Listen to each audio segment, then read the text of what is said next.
Mga kababayan, madlang people, ako po si Joyan Montilla. Welcome to Vlogging Ministry Sabat. Sa lahat po ng Seventh-day Adventist Church ng ating kokoveran at ating paliligayain sa inyong lahat para sa mga kababayan nating overseas Filipino workers at sa mga neurodivergent families na hindi na po sila makakapagsimba totally dahil sa kanilang kondisyon. Dahil po, hangad ko na i-cover natin ang mga kaganapan sa ating buong Sabbath worship sa umaga. Thank you very much at mabuhay po tayong lahat. Pagpalain po tayo ng pong may kapal. May you have God bless us all. Stish! Taong 2026. Akin pong inanyayahan ang bawat isa sa atin na tayo po'y tumayo at ating pong kamayan ang ating pong mga katabi, ang ating mga kapatiran. Nung ako po ay tinap ni ate kanina, sabi ko, ano bang sasabihin ko?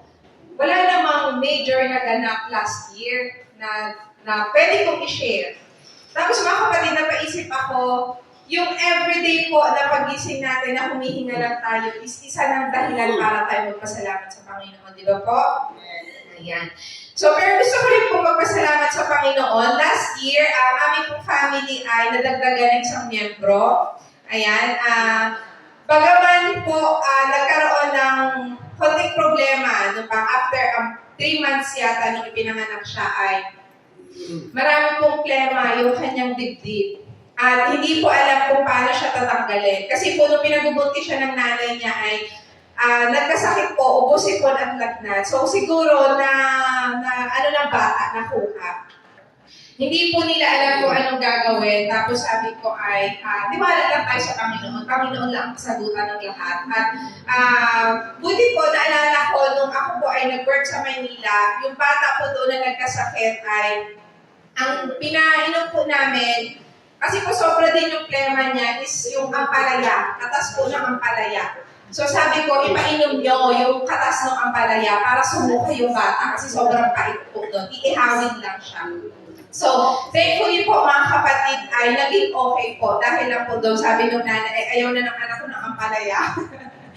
Yung 3 months pa lang siya, ayaw niya na ng ampalaya dahil kung yun lagi yung pinapainom sa kanya para sumuka na siya na sumuka. And then, looking back mga kapatid, no, yung protection po ng Panginoon ay lagi nating naranasan every day. Gusto ko rin pong i-share yung umuwi po ako ng Mindoro nung ikakasal yung aking kaibigan. Nung pauwi na po, pabalik na, nung hinatid po ako ng tatay ko kasama ng aking nanay. Naka-tricycle po kami. Tapos habang nagda-drive po siya ng tricycle, doon lang po kami sa bandang gilid dumaan. Kasi nga po maraming bus ang dumadaan ng time na yon. Mga kapatid, habang nagpapatakbo po yung tatay ko, hindi po namin alam bakit po yung tricycle ay biglang napapunta sa gitna, parang gumewang po siya. Tapos, meron pong bus sa likod namin na nakasunod. Sobrang lapit, sobrang bilis po kasi ng takbo niya. Yung kaba ko po sobra, pero hindi ko po sukat akalain na parang biglang may humila po ng tricycle pabalik sa gilid.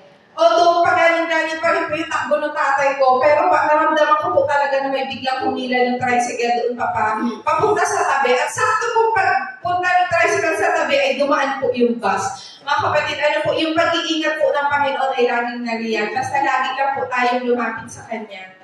Lagi pong naalala ko, laging sinasabi ni Mama, bago kayo umalis, manalangin, pagdating manalangin, lahat ng gagawin nyo ay i-connect nyo sa Panginoon. Kasi po, siya lang yung ating guidance and protection always. So, nais ko po mga kapatid i-share ang nasa Lamentations 22 to 23. At sabi po dito, it is of the Lord's mercies that we are not consumed because His compassions fail not.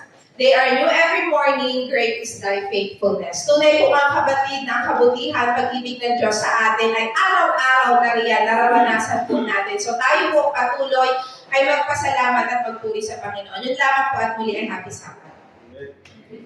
So, hindi ko rin po alam sasabihin ko, pero sabihin mo na. Magpapasalamat din po ako dahil nagpapasalamat din po ako sa Panginoon dahil ginagabay niyo po ako sa buong isang taon na hindi nakakaranas ng sakit. Kung magkakasakit na, gumagaling agad. Salamat sa Panginoon dahil sa araw-araw na pag-attend ng klase, hindi niya ako pinapabayaan, binibigyan niya ako sapat na lakas o kaya kalinuhan upang may matutunan sa klase. At sa Panginoon dahil ginagabay niya din ako sa halimbawa pag ako uuwi dito, ginagabay niya ako sa biyahe. Lahat ng biyahe ko ay smooth lang. Kahit may traffic pero smooth na rin siya. Amen. Pagpapasalamatan sa Panginoon. Una po, hanggang ngayon may trabaho pa rin po tayo. Despite po na sinisita po ako sa trabaho ko na hindi napasok. So, nakarating na po hanggang head office namin. So, nag-aantay po ako ng NTA last December. So, buti naman po, wala pa ako. Alam po, matatanggal na ako. Yung aking kaba, hindi ko alam. Although, kahit matanggal ako, okay lang yun. May plano sa akin ng Panginoon, yun po ang lagi kong nasa isipan. At saka po this year ay nalaman ko din po na ako po'y high blood. So ako po'y nagme-maintenance na po. Pero kaya na po, pasalamat pa rin ako sa Panginoon kasi nalaman ko po agad. At yun lang po yung aking condition, at least high blood lang. Wala naman pong ibang nangyari po sa akin. So, pasalamat pa rin po ako. Tsaka dun sa everyday na travel ko din po. Kasi ako po nadagdagan ng trabaho, nagdadirag-dirag po ako sa labas. So, thank you sa Panginoon dahil po sa paglabas, sa pag-travel, kung saan at least po, protektado po ako because sa Panginoon po. Yun lang po. Hello po. Happy Sabbath po. Ayan. Happy Sabbath po sa inyong lahat. And sa minamahal nating Pastor Sandy Eranista and Pastor XP Pegalan na bagong halal na Health and ATM of South Central Luzon Conference. And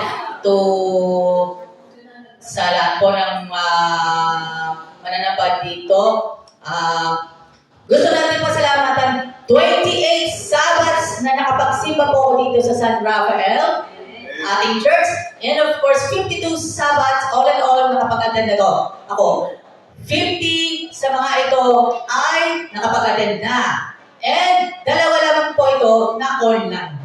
Dahil nagpapasalamat po ako sa pong may kapal, dahil binigyan po ako ng lakas.